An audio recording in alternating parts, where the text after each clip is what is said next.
So in this tutorial I'll explain how to install the landing page WordPress theme.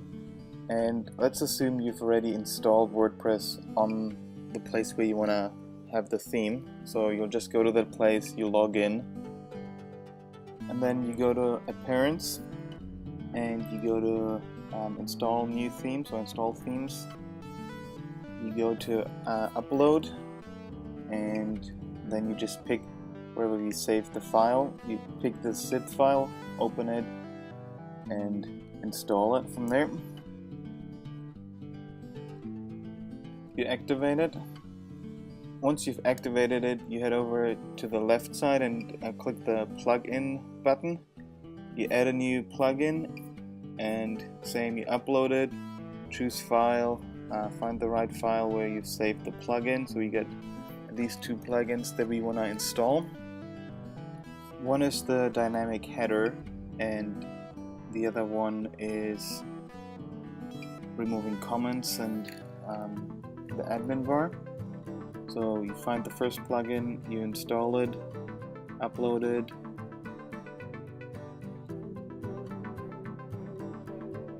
and then you activate it. Once you've activated it, you should be able to install the next plugin.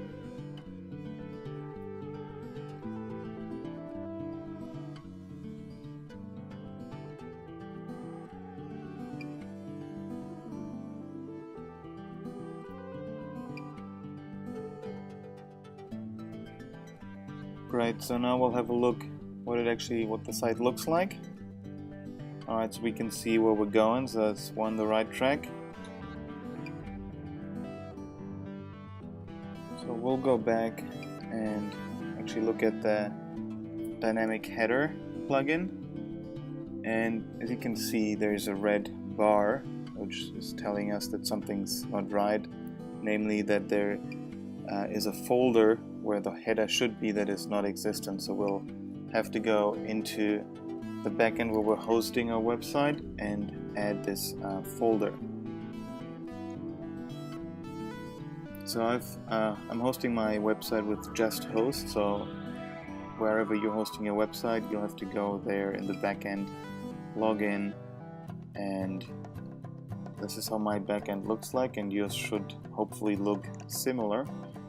And in here you need to find the file manager, and once you've got that file manager, you click on it and then you select public HTML, and it should take you to the next page. The next page will select public HTML again, and that's where all your websites are. So I got a few websites installed. You'll need to find the website where you've installed the landing page theme. In my case, I've installed it in test.clubful, so I'll find the test folder, and then in that folder I need to find the right folder, WordPress content, and then I create a new folder, and the folder needs to be named exactly what the theme is looking for. So it's header minus images, so we'll have to call it exactly that. If you call it something else, it'll not work, so you have to make sure it's the right name. Once we've done that, so we got the folder there, and if we refresh the page, it should be working. So there we go. So now the dynamic header is working, the folder's working, and we can actually start uploading our headers for the landing page. You'll actually need to make your own headers, but I suggest you keep the same size, and so you make your 5 headers, and then you can just upload them, and on every page you can pick which header you want. So it's quite a nice feature. The alternate text is helps with quality score with Google or search engine optimization, so you're gonna make sure you find something that explains the picture if people can't see the picture, but at the same time that's good to pack some keywords in as well, so YMDTS or outreach in wherever. Alright, so now if you go to your main domain, you would think but you would see the header there, but actually no header. So what we'll have to do, because it doesn't know which page to go to, so it's just a blank page, we'll have to go to our settings, and in the settings under reading have to set where the browser should go to, or what it should display. And we want to display a static page, and the static page we can pick which one that is, but you want to just display your first page, and if you save and go back, then it'll display the header and not a random empty page. Before we do that though, we'll create a few more pages, so we'll see actually how this is all gonna look like. And so you get your content there.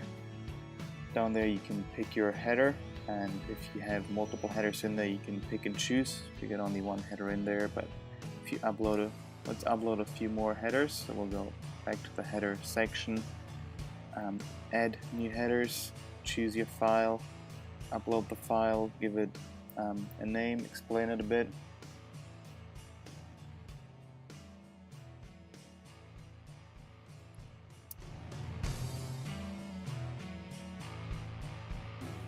Alright, so if you go back to the page, edit the page, and go down to the header, we'll see that there is another header. So the second one that we just uploaded.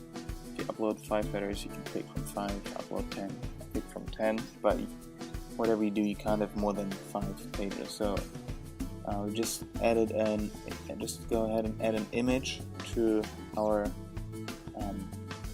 to the content box. Upload the image here. Again, we can add some information to it.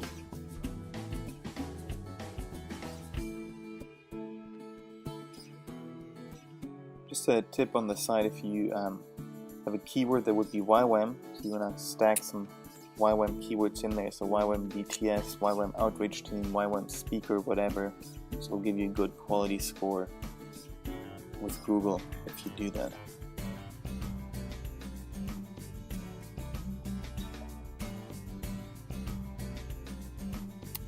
So actually go ahead, add another page. Up on the top, that'll be the page title. So it'll be on the tab, but also the name of that page. We'll add some content, add a couple of pictures, or actually one picture that is.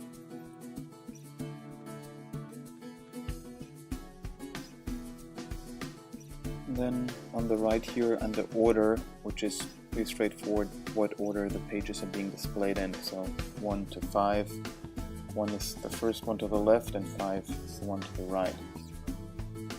Set the header, publish the side, and then we'll have a look, we'll refresh the page. There we go, so something's not quite right, something's missing on the left.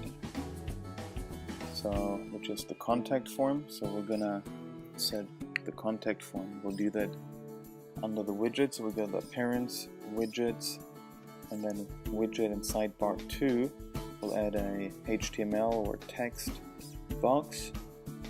We can add any HTML code here, but I'll add HTML code from a contact form. I'm using Bluefoo, which is a free form just for demonstration purposes here.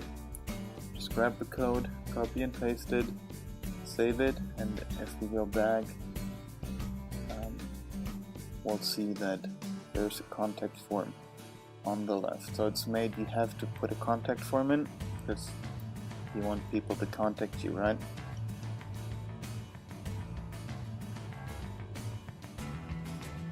You can use different contact forms. I would strongly recommend Salesforce, and then if you know a little bit of HTML, even tweaking them so they look a bit better. You got the second side here, second page, and so it looks presentable already.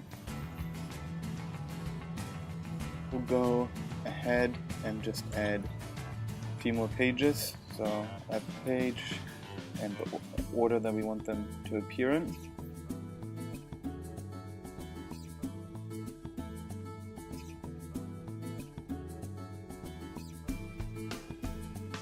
But if we have a look at the bar up there where our address is. It's a bit of a funky name, so it's page something something ID. I prefer to have a name in there. It's even also better for SEO purposes. So we go to settings, select permalinks, and we add custom structure. The custom structure is %, postname, ampersand, and at the top there's a link if you want a different custom structure. That will explain how to do that. Save with changes. Go back to our site. If you load the site, we'll see that there's the name of the page is the link as well.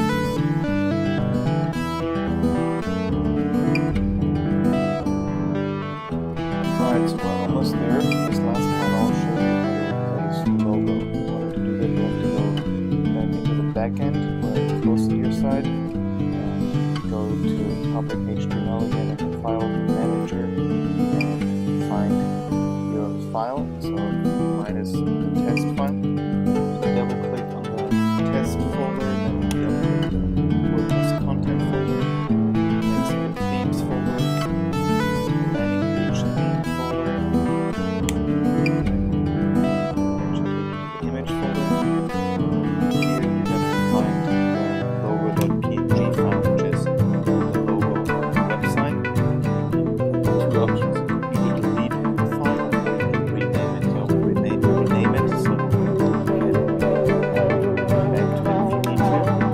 So once you've deleted it, download another file with the logo same size and call it logo.png. So it has to be that exact name. You just delete it or replace it. And once you've done that, the logo will change on the website.